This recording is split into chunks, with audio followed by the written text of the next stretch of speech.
Sebelum dimulai, bisa subscribe channel Taman Santuy ya. Bagi yang mau traktir admin, bisa cek di deskripsi ya. Terima kasih traktirannya.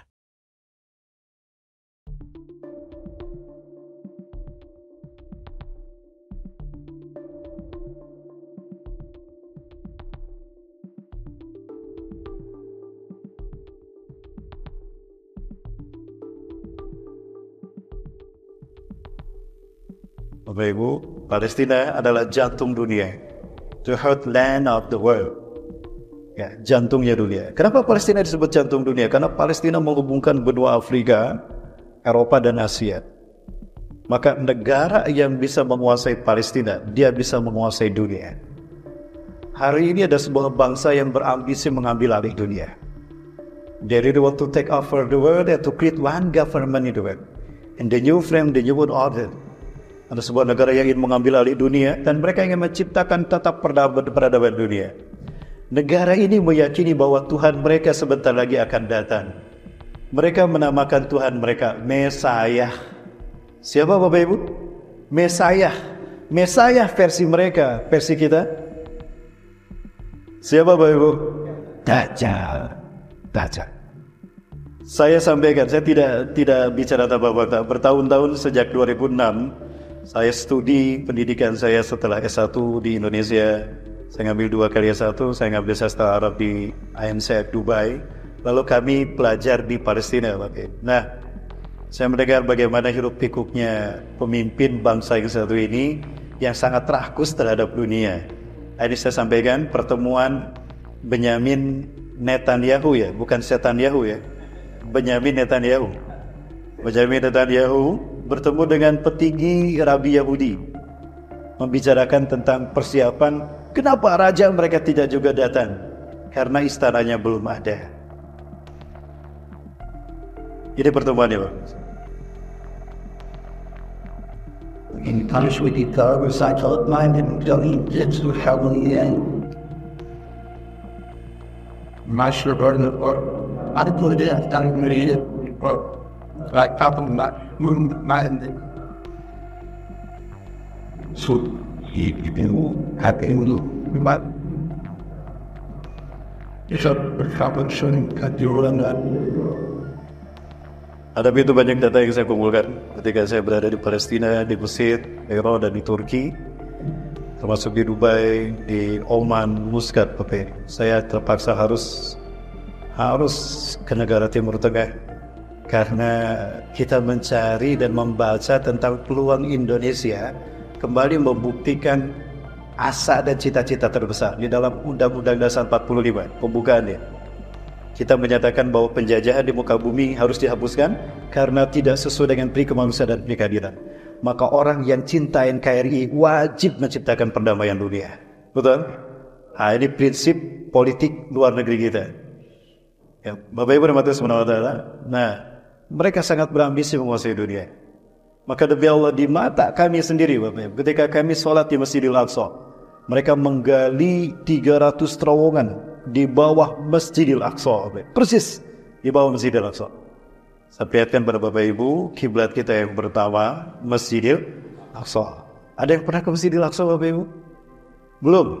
Saya doakan tahun ini Bapak Ibu berangkat ke Masjidil Aqsa bersama Pak Camat, Pak Sekcam, ya Pak Sekretaris Camat, Pak Kapolsek dan Pak Babinsa. Insya Allah berangkat ke Masjidil Aqsa. Insya Allah. Kenapa saya katakan demikian? Isyarat dari Rasulullah. Nanti saya sampaikan kabar gembira dari Gaza beberapa hari yang lalu.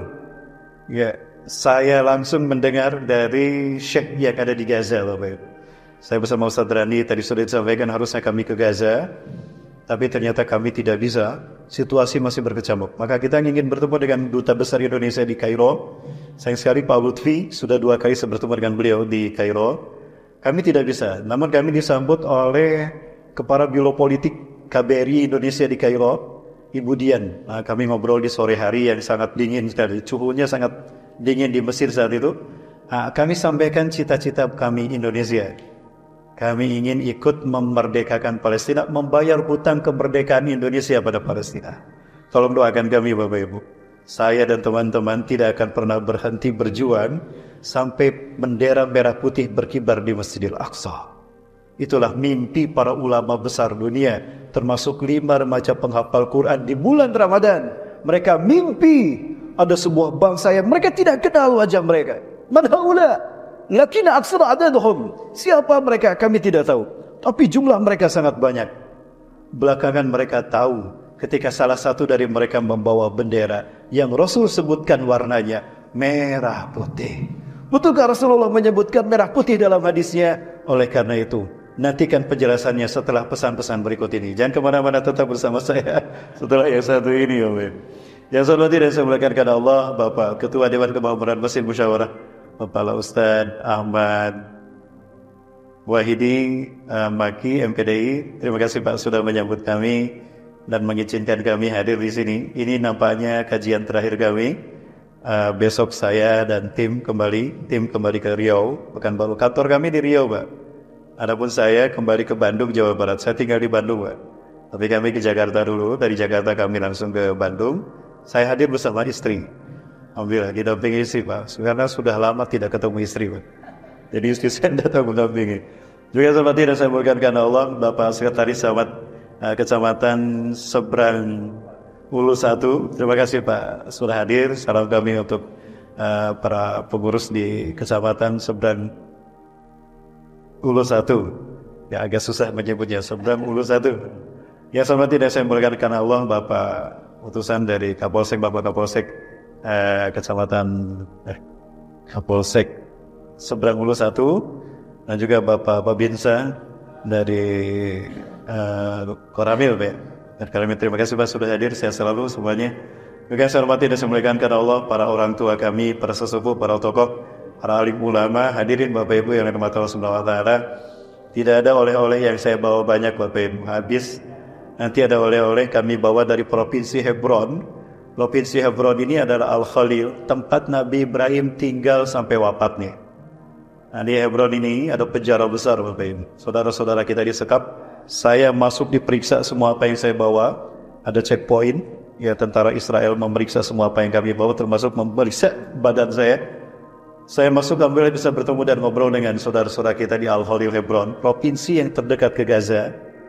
Nah, kami bawa oleh-olehnya. Mereka menganyam sorban di penjara tuh, mereka menganyam sorban, dan sorban itu kami bawa ke sini, ke mesin ini. Insya Allah hadiah buat Bapak Ibu sekalian yang mau membantu mereka.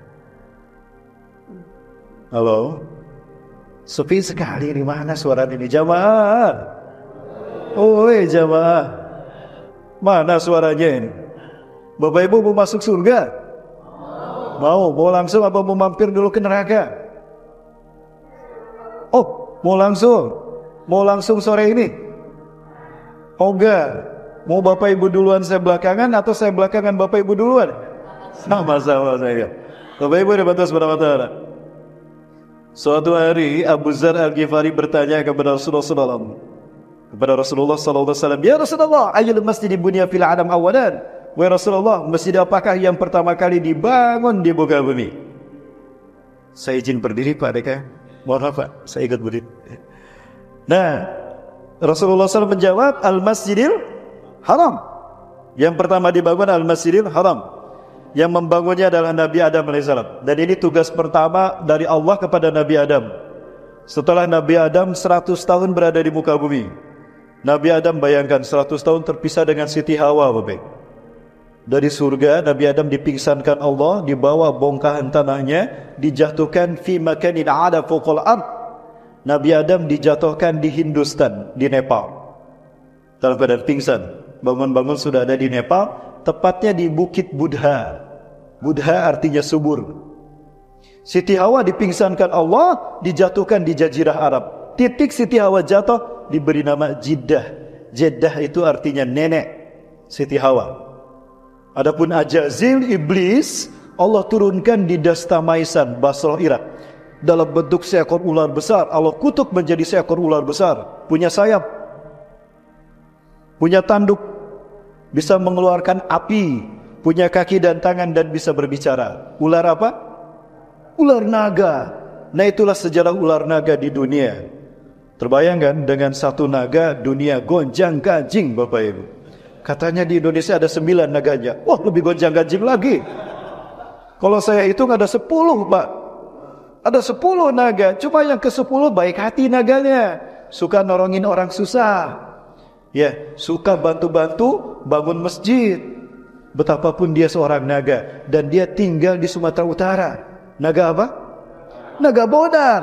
Naga Bonar. Naga Bonar. Bapak Ibu rahmati Allah. Terpisah 100 tahun Nabi Adam dengan Siti Hawa. Kebayang kan? Saya keluar tugas 2 minggu galau stadium 5. Baru 2 minggu terpisah dari istri, galau stadium 5. Nabi Adam 100 tahun terpisah dari Siti Hawa. Luar biasa. Tugas pertama dari Allah untuk Nabi Adam adalah membangun pondasi peradaban manusia. Dan titik nol peradaban manusia bernama Masjidil Haram. Ya. Kenapa Ka'bah harus di Masjidil Haram, harus di Mekah, tidak di Palembang? Ayo, yang bisa jawab dapat hadiah umroh gratis. Berangkat ketemu di Masjidil Haram, pulang ketemu di Cengkareng. Gratis kan? Kenapa Ka'bah di Mekah? Ternyata Mekah lurus dengan arsy Allah. Tugas pertama dari Allah, ya Adam, inilah daya baitun bi Makkatal mubarakah allati tusawi al-syahada. Fa'tah, usalli fihi. Ya, hai Adam, aku punya satu rumah Ka'bah di Mekah yang aku berkahi, di mana Mekahku ini lurus dengan arsy-Ku. Oh, pantas Ka'bah di Mekah karena Mekah lurus dengan arsy Allah. Maka sucinya arsy Allah hadir di tanah Mekah, sehingga tanah Mekah suci sesuci arsy Allah. Itulah kenapa dinamakan tanah haram. Itu sejarahnya. Rasulullah menegaskan ini sebelum hijrah. Inna hadzal balad haramahullah yauma khalaqas samawati wal arda fa huwa haramun bi hurmatillah ila yaumil qiyamah. Sesungguhnya negeri Mekah ini Allah haramkan dia, Allah sucikan dia di hari Allah ciptakan langit dan bumi. Maka Mekah tetap haram, tetap suci sampai hari kiamat dengan kesucian Allah. Itulah kenapa kita jadi harus datang ke sana untuk mengirimkan iman Islam kita dengan haji dan umrah. Kemarin Bapak Ibu luar biasa penuh di Mekah. Saya merinding, ini kayak ibadah haji saja Bapak Ibu. Tanggal berapa kita kami pulang? 2 minggu yang lalu ya. 2 minggu yang lalu kami pulang dari sana. Penuh Bapak Ibu, luar biasa. Tapi sedih saya. Sebanyak itu umat Islam di muka bumi, di dunia, nyaris tidak ada satu negara pun yang bisa menyelamatkan Palestina. Kenapa belum ada negara yang muncul? Nanti Allah siapkan sebuah negara yang akan membebaskan Palestina. Dan negara itu bernama negara Palembang. Betul Ustaz, Palembang. Nanti saya sampaikan hadisnya Bapak Ibu. Inilah yang membuat saya bangga menjadi orang Indonesia. Rasulullah menyebutkan Indonesia berkali-kali dalam mimpi para ulama, terutama keturunannya. Ya, salah satunya saya bertemu dengan mereka di negara mereka sendiri. Ya, nanti saya bahas Bapak Ibu di akhir ya. Jadi Bapak Ibu jangan kemana-mana, tetap bersama saya. Sampai jam berapa ini? Sampai berbuka ya. Sampai berbuka. Insya Allah. Ini pada saum semua ya. Belum ada yang bocor saumnya. Adek, tamat adek. Tamat. Oh hebat. Adek dapat bintang adek. Insya Allah. Insya Allah adek jadi pembebas Palestina ya. Amin. Baik. Masjid yang kedua dibangun Nabi Adam, dibimbing malaikat Jibril adalah Masjidil Aqsa. Aqsa artinya paling jauh. Kalau haram artinya suci, Aqsa artinya paling jauh. Jarak dari Masjidil Haram ke Masjidil Aqsa 1233 km. Inilah jarak yang ditempuh Rasulullah ketika Isra dari Masjidil Haram ke Masjidil Aqsa. Rasulullah menggunakan buraq. Hayawanun khalaqallahu min nur, suratuh tahtal hisan fawqal bigan. Bentuknya Allah ciptakan dari cahaya, bentuknya di bawah kuda di atas keledai. Di bawah kuda di atas keledai. Seperti apa Bapak Ibu? Di bawah kuda di atas keledai. Seperti buruk. Susah saya membayangkannya. Seperti buruk Bapak Ibu. Inilah jarak yang ditempuh Rasulullah SAW. Dan inilah pondasi peradaban yang dibangun Nabi Adam alaihissalam. Ya Bapak Ibu, dimulai dari Masjidil Haram dan berakhir di Masjidil Aqsa. Artinya apa? Peradaban manusia berakhir di Palestina. Jika umat manusia seluruh dunia sudah berbicara tentang Palestina, Gaza, Masjidil Aqsa, itu pertanda sebentar lagi kiamat. Bapak Ibu, ini adalah fakta akhir zaman yang harus kita terima, Bapak Ibu, bahwa dunia memang tidak lama lagi berakhir. Ustadz nakut-nakutin. Bukan saya, Rasulullah yang menyampaikan. Saya hanya menyampaikan saja, bukan menakut-nakuti. Karena saya tidak mau takut sendirian, mending kita takut bareng-bareng. Makanya saya sampaikan. Suatu hari ketika Rasulullah selesai perang melawan Bani Mustalik, perang sangat pelik luar biasa. Rasulullah melihat para sahabat kelaparan, lapar, lelah sekali. Rasulullah memanggil Ibnu Hawalah al-Azdi. "Ta'ali Ibnu Hawalah, inshir hadan makan, in wajadta al-ghanaim khasuna, natama'u tamam." Ya, natamatta'aman. Keliling, hai Ibnu Hawalah, cari kalau ada sapi, ada kerbau, ada unta, ada kambing, bawa sini, kita makan sama-sama. Itu ghanimah, halal untuk kita. Berjam-jam mereka mencari ghanimah, tidak ditemukan. Maka Ibnu Hawalah dalam keadaan lelah dan tangan kosong menyesal dan mengatakan, "Maaf ya Rasulullah, kami tidak menemukan seekor pun. Sudah habis dibawa ke Palembang, buat buka bersama."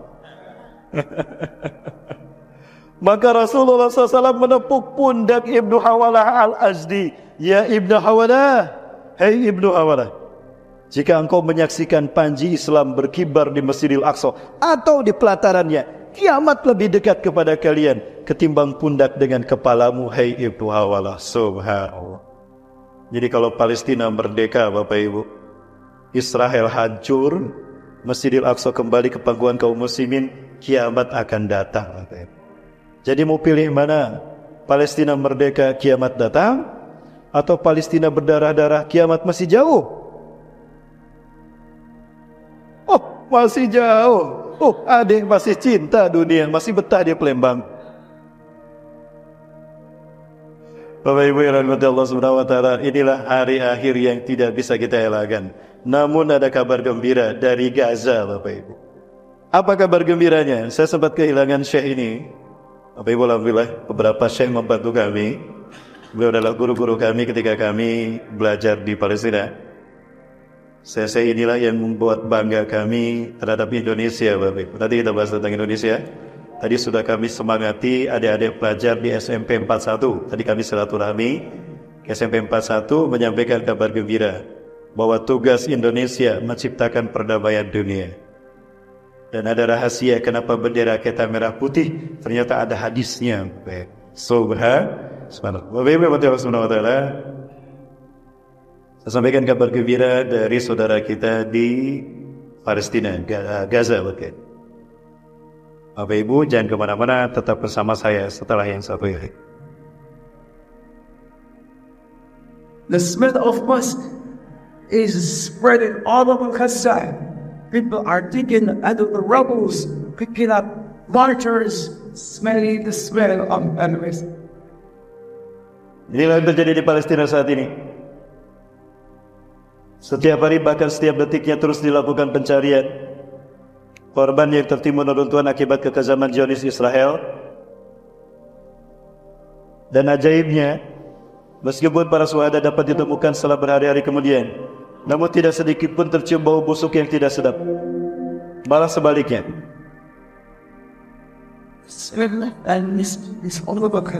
Sorry. The smell of musk is spreading all over Gaza. People are digging out of the rubbles. Saya inilah yang menyampaikan kabar gembira kepada kita, Bapak, yang membuat kita makin bersemangat untuk berjuang. Bapak Ibu, saya sempat kehilangan beliau. Saya sempat berpikir beliau syahid bersama keluarganya. Mengingat Gaza terus dibombardir oleh Zionis Yahudi.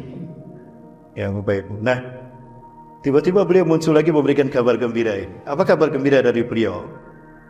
Ladai akhan alladhi yaskunu wa tajawazu bi imra'atin min Suriah. Aku punya saudara laki-laki. Beliau menikah dengan seorang istri dari Suriah. Wanita Suriah. Suriah itu di atas Palestina. Ini Palestina Lebanon, Suriah. Sebelah sini Jordan, sebelah sini Irak, Bapak Ibu. Di tengah-tengahnya ada Laut Mati dan ada Danau Tiberias. Ya, Bapak Ibu kalau ikut bersama saya ke Palestina, saya ajak jalan-jalan bersama. Insya Allah. Nabung dari sekarang Bapak Ibu, mumpung masih aman. Promosi. Nah,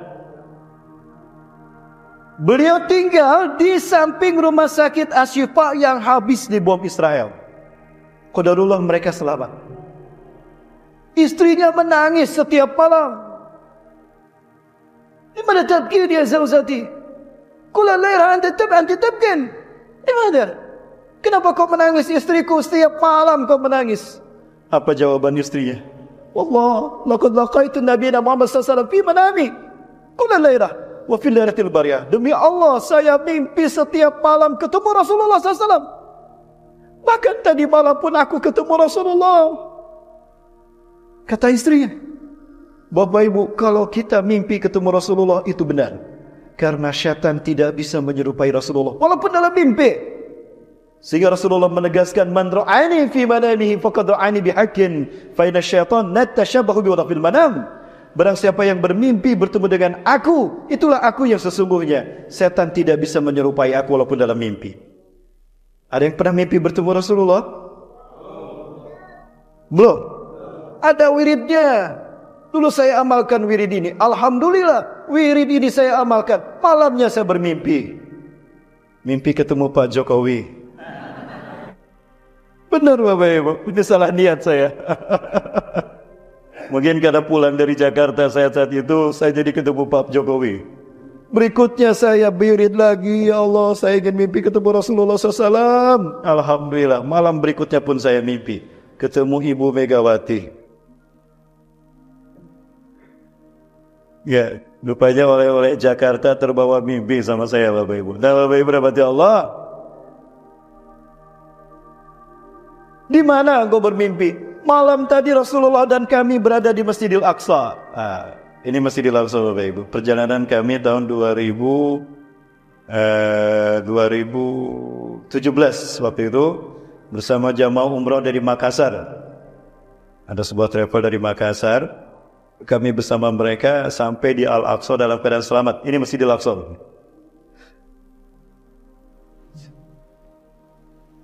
Ini bagian paling tinggi dari Al-Aqsa. Al-Aqsa itu alun-alun yang luasnya 14,4 hektar. Ada banyak pintu, ada pintu barat, timur, selatan, utara. Nah kita masuk dari pintu utara, Babul Khuttah. Karena hotel kami di Salahuddin Street tidak jauh dari Babul Amud. Dari Babul Amud ke Babul Khuttah. Nah kalau kita masuk ke Masjidil Aqsa dari Babul Khuttah, masjid pertama yang kita dapati masjid ini. Ini Masjid Dam Afdra.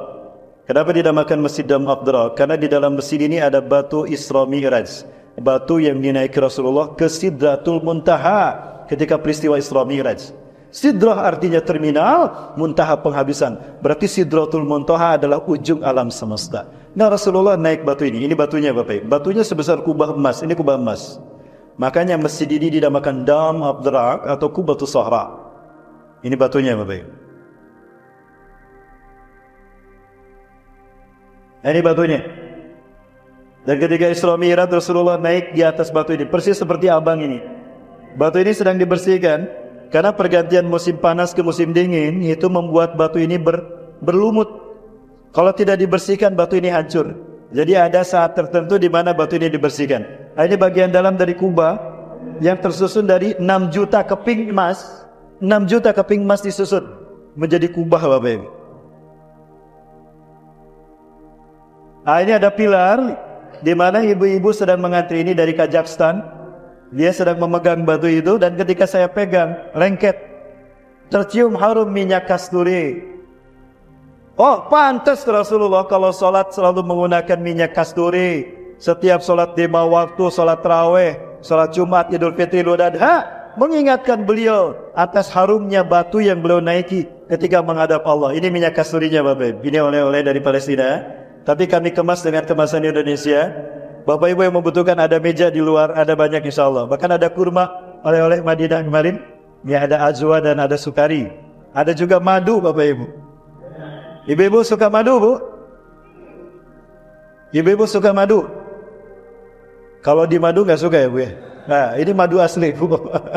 Ini madu asli. Biar kuat ada di depan. Misalnya di depan ada madu Rio. Bapak Ibu. Nah, batu ini terapung dan kita bisa masuk ke bawahnya. Nah, ini pintu masuk ke bagian bawah batu Mi'raj. Kita bahkan bisa sholat berjamaah di bawah batu ini. Batunya memang terapung, kemudian dihimpit dengan lantai Masjid Domadra.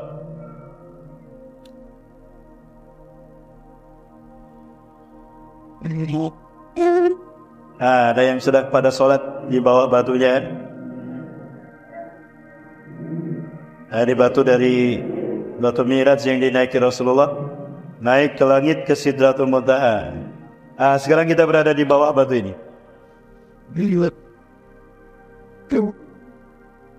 Baik. Batu ini berada di Masjid Domadra yang berkubah emas. Ini adalah Kubah, di mana di Kubah inilah Rasulullah SAW berdiri menjadi imam sholat 1.500 Nabi dan Rasul. Mereka hadir, diperintahkan Allah hadir ke bumi untuk menjadi makmum, memuliakan Rasulullah SAW. Ustaz, mereka sudah meninggal Ustaz, masa hadir lagi? Inilah kekhususan bagi para Nabi dan Rasul. Kekhususan dan kehormatan bagi Rasulullah SAW. Nabi yang sudah wafat pun harus dibalik lagi ke bumi untuk menyaksikan dan menghormati Rasulullah hadir di Palestina. Subhanallah. Katanya orang yang sudah meninggal gak bisa balik lagi ke dunia. Betul, tapi untuk orang-orang tertentu spesial. Dan jangan pernah mengatakan orang yang gugur di jalan Allah meninggal. Tidak, mereka hidup di sisi Allah. وَلَا تَحْسَبَنَّ الَّذِينَ قُتِلُوا فِي سَبِيلِ اللَّهِ أَمْوَاتًا بَلْ أَحْيَاءٌ عِندَ رَبِّهِمْ يُرْزَقُونَ. Sungguh jangan kau kira orang yang gugur di jalan Allah mereka mati, mereka hidup di sisi Allah mendapatkan rizki. Nah, ketika Rasulullah hadir di Masjidil Aqsa, mereka Allah perintahkan hadir menghormati Rasulullah. 1.500 Nabi Bani Israel hadir berkumpul di sini dan Rasulullah berdiri di mihrab ini. Di sinilah Rasulullah berdiri menjadi imam salat. Nah, kemarin itu seorang muslimah, istri dari adik Syekh tadi yang dari Suriah, mimpi Rasulullah ada di sini. Kaum muslimin yang terluka dari Gaza dengan luka-luka mereka berkumpul di sekeliling Rasulullah. Jumlahnya 32.000 orang. Hampir 32.000. Persis seperti angka yang sekarang jumlah menjadi korban syahid pembantaian Yahudi. Wa nashku ilaihi ala ba'asabana min zulmil Yahud. Dan kami curhat kepada Rasulullah tentang luka-luka dan kezaliman, kejahatan Yahudi kepada kami. Anehnya, Rasulullah cuma tersenyum menyambutnya. Harusnya Rasul menangis kan? Seperti kita Bapak Ibu.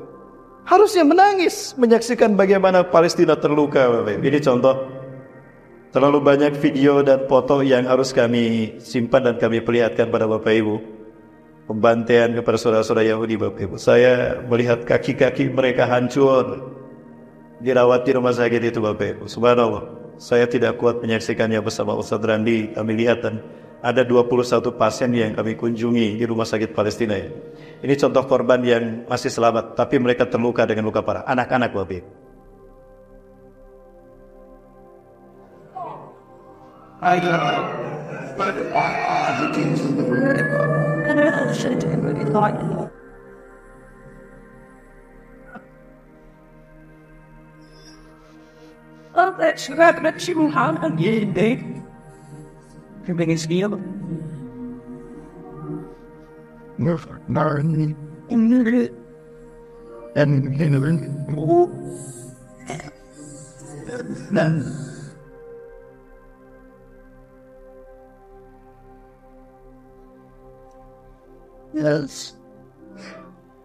Saya sendiri melihatnya tidak kuat Bapak Ibu.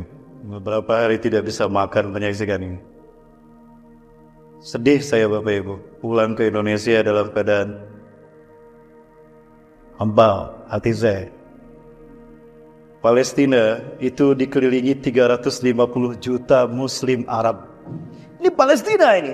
Di sekeliling Palestina ada 300 juta Muslim Arab. Dan di Palestina hanya 15 juta Yahudi. Kok bisa 15 juta mengalahkan 350 juta? Demi Allah, andai orang-orang Islam Arab yang 350 juta kencing barang-barang, tenggelam tuh yang 15 juta Yahudi. Allahu Akbar. Kemana umat Islam ini? Inilah ketika umat Islam berpecah belah, Bapak Ibu. Ini efek buruk ketika kita berpecah belah. Nasib umat Islam dipecah belah seperti kue lapis. Setelah hancurnya Turki Utsmani 1924, Paus Urbanus dulu ketika perang salib di zaman Salahuddin Ayyubi memanfaatkan momentum lemahnya umat Islam, dipecah belah dengan strategi divide et impera. Umat Islam yang satu tubuh dipecah belah dalam frame nasionalisme. Udah dipecah belah dalam frame nasionalisme, dipecah dalam unsur yang terketil, multi ormas, orpol, sekte, madhab. Makin susah umat Islam bersatu dan makin mudah diadu domba. Inilah akibat buruk kita berpecah belah. Maka jika bangsa kita ingin kuat, wajib kita bersatu seluruh dunia, seluruh Indonesia, dari Sabang sampai Merauke. Betul? Betul Bapak Ibu? Siap jaga persatuan.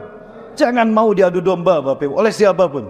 Insya Allah kita elemen bangsa siap menjaga kedaulatan NKRI dari Sabang sampai Merauke. Amin. Bapak Ibu, sebentar lagi kita diuji. Kenapa? Karena Allah akan memilih kita memimpin kebangkitan Islam. Bangsa mana yang akan menguji kita? Berat saya sampaikan Bapak Ibu. Betapapun ini hadis Rasulullah SAW. Nanti saja kalau Bapak Ibu ketemu dengan saya secara face to face. Lanjut Bapak Ibu. Masih bersama saya? Mana ini ibu-ibu, suaranya gak ada? Bu. Oi ibu. Jadi masuk surganya Bu? Oh jadi, saya kira udah lupa Bapak Ibu. Bu. Rasulullah hanya diam saja. Rasulullah tidak menjawab. Tapi kemudian Rasulullah tersenyum. Rasulullah tersenyum kepada kami. Wa huwa yatabassam ilaina. Dan apa kata Rasulullah kepada kami? Di sini Rasulullah berdiri, duduk, dan kami berkumpul.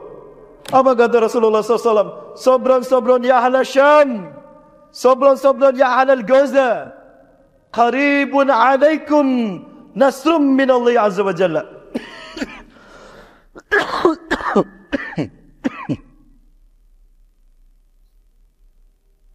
Bapak Ibu mohon maaf, di Turki saya terjebak dengan salju Bapak Ibu. Dada saya langsung sesak, batuk-batuk di sana. Saya sampai sekarang batuknya nggak selesai Bapak Ibu. Mohon maaf Bapak Ibu ya. Ada iklan obat batuk sebentar. Bapak Ibu ya Allah. Kata Rasulullah di sini, Rasulullah bersabda, ini mimpi saya dari istri saya dari Palestina tadi. Sabar wahai penduduk Gaza. Sabar kalian wahai penduduk Palestina. Sabar wahai kalian ahlu Syam. Syam sebutan lain dari Palestina, Jordania, Suriah dan Lebanon. Itu wilayah Syam. Namanya diambil dari nama anak Nabi Nuh alaihissalam. Ada 5 anak laki-laki Nabi Nuh. Ada Abir, ada Kanaan, ada Yafis, ada Ham, ada Syam. Syam tinggal di sini menjadi wilayah Palestina, Lebanon, Suriah, Jordan. Nah, sabran ya ala Syam. Sabar kata Rasulullah wahai penduduk Syam. Sebentar lagi kemenangan kalian akan tiba. Alhamdulillah. Qaribun alaikum nasrun min Allah. Sudah dekat pertolongan Allah untuk kalian. Alhamdulillah. Jadi pertolongan Allah untuk merdekanya Palestina sebentar lagi. Nah pertanyaannya, seperti dilontarkan kepada saya di masjid masjid pertama kami kajian di Palembang di 30 Ilir, Pak. 30 Ilir, Masjid Suro. Masjid Suro, Pak. Masjid Suro ya?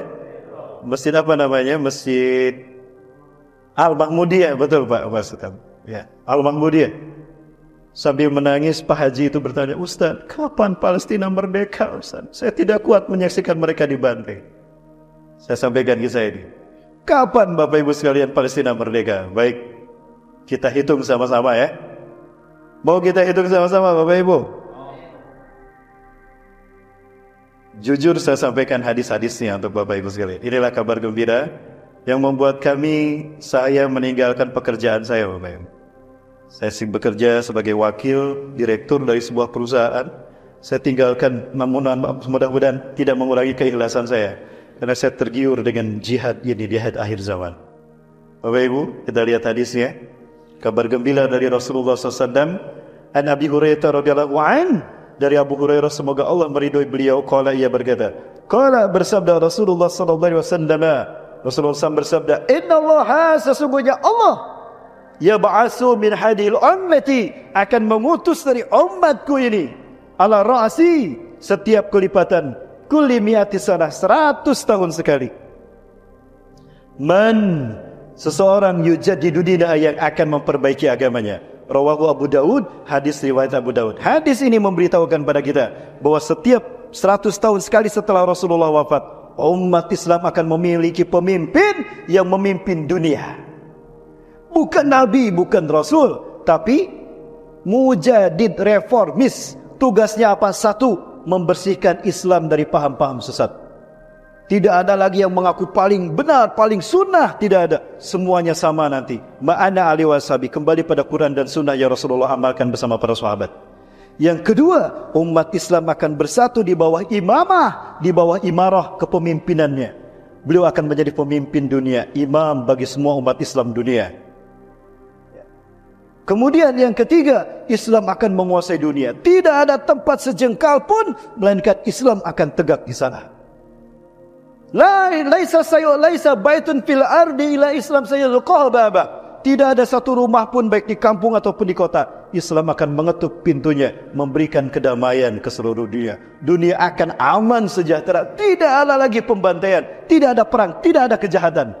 Setan-setan dibelenggu, bahkan Dajjal pun mati saat itu.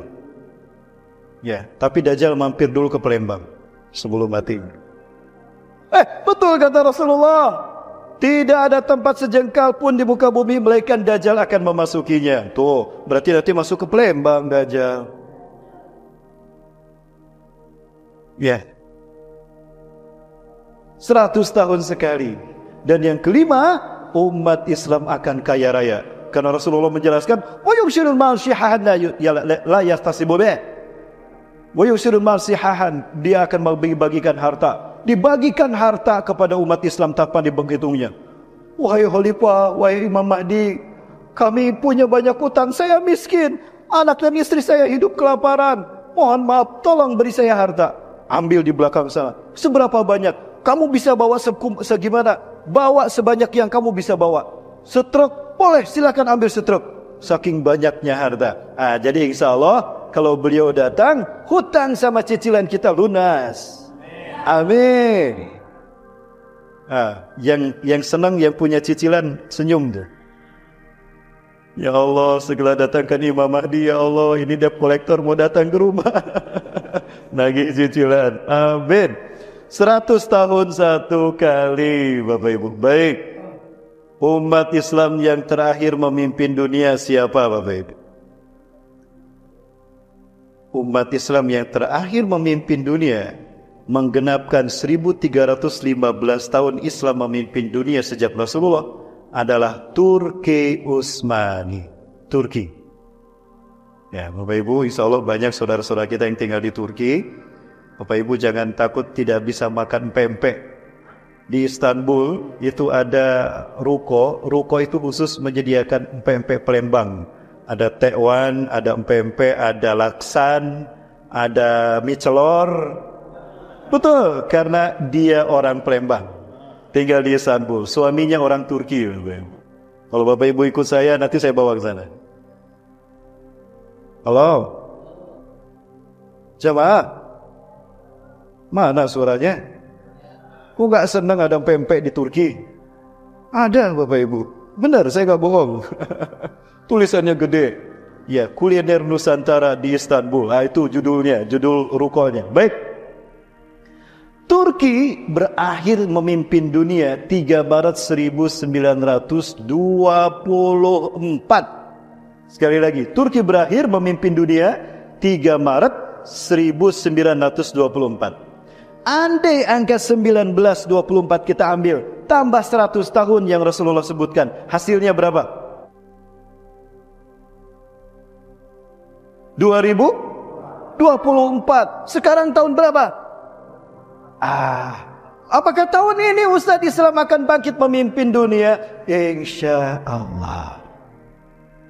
Ya, saya sedang menunggu beberapa tanda yang Rasulullah sebutkan. Apa Ustaz beberapa tandanya? Satu, Indonesia punya presiden baru. Iyalah pasti ya. Sudah ada hasilnya. Insya Allah siapapun orangnya, mudah-mudahan yang terbaik. Artinya negara-negara Islam memiliki pemimpin yang kuat agamanya. Itu kata Rasulullah. Sehingga terciptalah kristalisasi kekuatan di titik di mana umatku berada. Di saat itu mereka akan menyambut kedatangan Imam Mahdi yang Rasul sebutkan akan muncul. Saking harusnya beliau muncul, Rasulullah menegaskan dengan sangat tegas bahwa beliau akan datang. Apa kata beliau? Ini kata beliau nih. Kata Rasulullah SAW. Laulam yabqa minad dunya ila yaumun. Andai tidak tersisa dari dunia kecuali hanya satu hari saja. La tawallahu dzalikal yaum. Sungguh Allah akan memanjangkan hari itu hatta yub'asa fi rajulun min ahli baiti. Ain. Laulam yabqa, andai tidak tersisa minad dunia dari dunia ini ila yaumun kecuali hanya satu hari. Ini hari terakhir besok kiamat. La tawallahu dzalikal yaum. Allah sungguh akan memanjangkan hari ini. Hari ini akan dipanjangkan hatta yub'asa fihi rajulun min ahli baiti. Ini harusnya yub'asa karena ada rajulun dan hatta yub'asa fihi rajulun min ahli baiti, sehingga diutus seorang laki-laki dari keturunanku. Yuwatiu ismi, serupa namanya dengan namaku. Berarti siapa namanya? Muhammad. Wa ismu abi, nama ayahnya sama dengan nama ayahku. Siapa? Berarti nama lengkap beliau Muhammad bin Abdullah. Yallahul ardo qistan wa adlan. Beliau akan memenuhi bumi ini dengan kesejahteraan dan keadilan. Kama muliyat zulman wa jawra, sebagaimana sebelumnya penuh dengan kezaliman dan pembantaian dan kejahatan. Insya Allah beliau akan datang. Kapan Ustaz? Tadi hitungannya berapa ratus tahun sekali? 100 tahun sekali. Umat Islam yang terakhir memimpin dunia adalah Turki Utsmani. Berakhir di 1924, tambah 100 berarti ini tahun genap 100 tahun Turki memimpin dunia. Apakah ada negara berikutnya yang akan memimpin dunia? Ada. Negara Palembang. Betul Ustaz, negara Palembang. Bapak Ibu, ini hadisin. Saya melihatkan kepada Bapak Ibu sekalian. Inilah hadis yang membuat saya bangga menjadi Muslim Indonesia, Bapak Ibu. Di dalam kitab An-Nihayah fil Fitan wal Madahib wa Asratus Sa'ah, karya Syekh Al-Hafiz Imam Ibn Katsir rahimahullah. Saya buka hadisnya, atau dalam Sahih Muslim syarah Syekh An-Nawawi, tidak sengaja saya temukan hadis ini. Anna Sauban hadasa, bahwa Sauban bercerita, annahu sami'a Rasulullah sallallahu alaihi wasallam yaqul, Sauban mendengar Rasulullah bersabda, inna rabbi zawaliyal ardo, sesungguhnya Allah Tuhanku membentangkan bumi ini untukku. Bumi yang bulat dibikin datar sehingga terlihat terbentang dari timur hingga ke baratnya. Wa atani al-kanzain, Allah memberikan kepadaku 2 pusaka. Sekali lagi, Rasulullah bersabda, wa atani al-kanzain, Allah memberiku 2 pusaka. Al-ahmar wal abyad. Saya garis bawahi, al-ahmar wal abyad, pusaka merah putih. Pusaka merah putih. Wa anna ummati sayablughu mulkuha mazawali minha. Umatku di akhir zaman akan kembali memimpin dari timur hingga ke barat dunia dengan pusaka merah putih ini. Allahu Akbar. Ini yang membuat saya bangga menjadi Indonesia. Ustaz, apa memang hadis ini berbicara tentang Indonesia? Tidak. Tidak Bapak Ibu. Ketika seminar saya bersama Profesor Dr. Ahmad Mansur Suryanegara, beliau guru saya, dosen sejarah. Kami seminar di Bio Farma bulan Ramadan. Saat itu saya bacakan hadis ini, beliau menepuk pundak saya. Ustaz, inilah hadis yang membuat para pejuang, pahlawan pejuang kemerdekaan kita memerintahkan robek warna birunya, sisakan merah putih dari warna bendera itu. Itulah warisan Rasulullah untuk kita Indonesia, negara NKRI. Allahu Akbar. Rupanya hadis inilah yang menjadi latar belakang kenapa merah putih bendera kita. Hadis Rasul Rasulullah SAW. Allahu Akbar. Bapak Ibu, saya tanyakan kepada dosen saya, guru saya. 2016 adalah saat pertama saya harus ke Palestina. Ada sebuah foundation di Yerusalem, pimpinan Mr. Solomon, saya kerjasama dengan beliau, lembaga Indonesia. Kami saat itu di Golden Future Foundation, pusat kami di kota Bandung. Kami membuat yayasan ini untuk membangun kerjasama dengan negara-negara di dunia, terutama Timur Tengah, untuk kemerdekaan Palestina. 2016, sholat subuh saya di Masjid Al-Aqsa, di Masjid Kibli. Ternyata beliau imamnya, Syekh Ali Al-Abasi. Mari Pak, terima kasih Pak sudah hadir. Barakallahu fikum ya.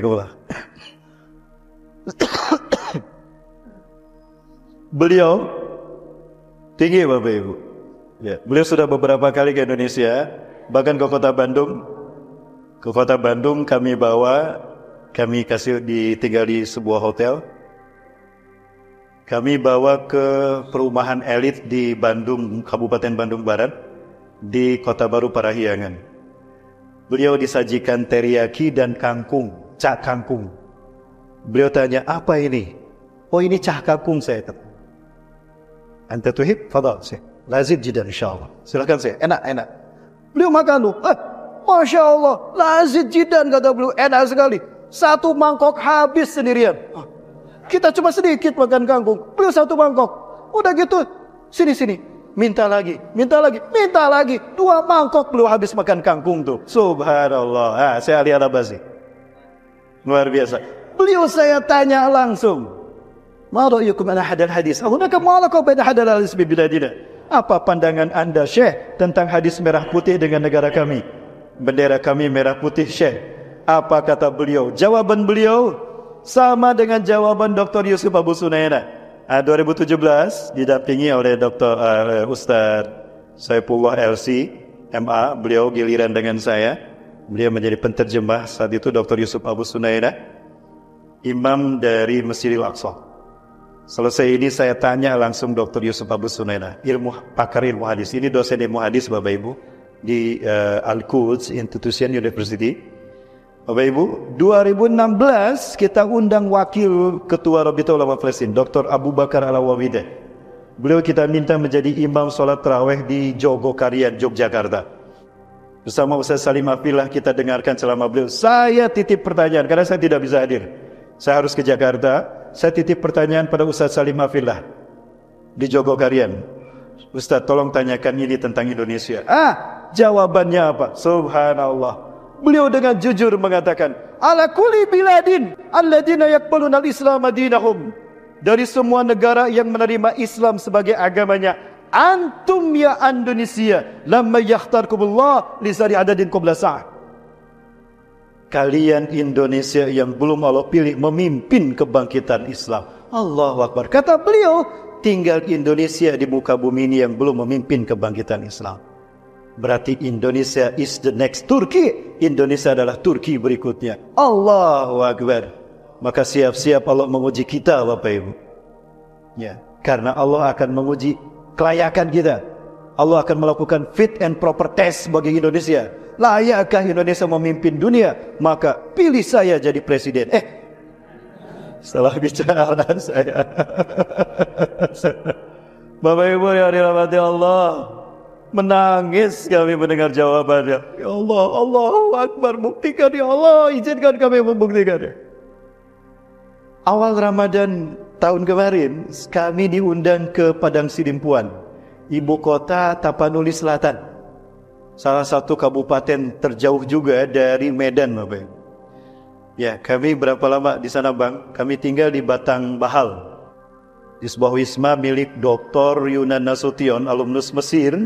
Beliau mengundang kami bertemu dengan Pak Polsek, Polres, dan Rami, dan Dim, kemudian juga Babinsa, Babin Katibmas, Ketua DPRD Tapanuli Selatan. Hadir tokoh-tokoh di sana, kami buka bersama. Di situ saya sampaikan, kami ketemu dengan murid-murid beliau saat itu.